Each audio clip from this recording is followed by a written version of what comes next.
Girls is presented by Dr. Patricia Quinn. Dr. Quinn is a prominent developmental pediatrician with over 30 years' experience in the field of ADHD.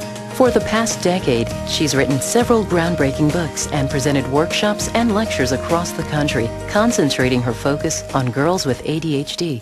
In recent years, we've seen a lot of progress in the increased awareness and acceptance of ADHD as a true medical condition.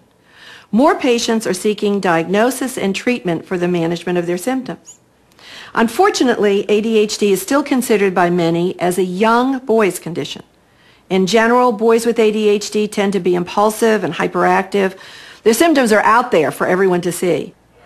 Girls, however, usually have the more inattentive type of ADHD with symptoms that are less disruptive, such as losing things, being easily distracted, or having trouble finishing tasks.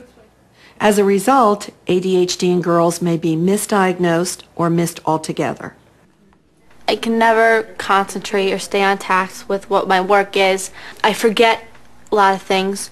She would be coming home from school and I would say, "What's your homework?" And she would say, I would forget. "I forgot. I don't know, Mom. I'm trying to do this. I can't remember what the teacher said." She wasn't so much dancing around in her seat as much as she would the focus issue. So the teacher would say, "There's something, but we just can't put our finger on it." Studies indicate more boys than girls are diagnosed with ADHD, which means we could be underdiagnosing girls with the disorder.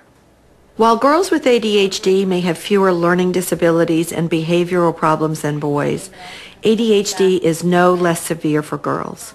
Beyond the basic symptoms of forgetfulness, inattention, and disorganization, girls with ADHD have lower self-esteem than boys with the disorder. And they are more likely to have depression and anxiety disorders than girls without ADHD. They're also more likely to have social problems and be rejected by their peers than boys with ADHD.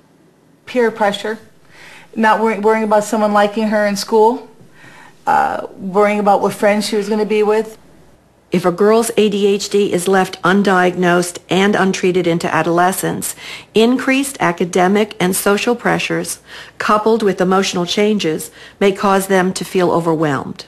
If something is due a week from now and she has something due the day before that or something due tomorrow and everything comes together and you can't hash that out, you become anxious. I went to a counselor about my anxiety and ADHD. Every night she had me writing in a journal about how I would feel anxious, how it related to all different things. After I look back and read that, it shows that it's all because of my ADHD. The fact is, the stakes are higher when girls with untreated ADHD reach their teens.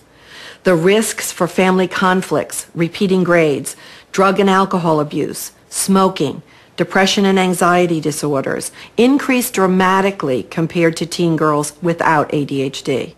Parents need to look carefully for signs of ADHD in their daughters because symptoms may not present as clearly as they do in boys. Inattentive girls may look like daydreamers who aren't living up to their potential in school.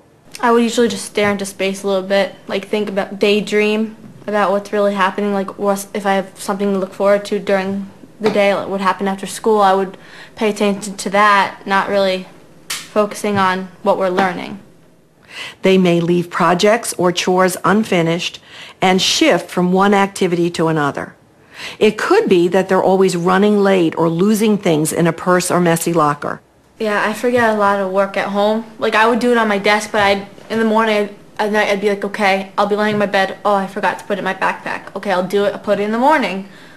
So maybe I'd forget to put it in the morning. Have to call my mom, have her bring it to me. Girls with hyperactive type ADHD, while not clearly disruptive, may be extremely talkative, like social butterflies or show-offs.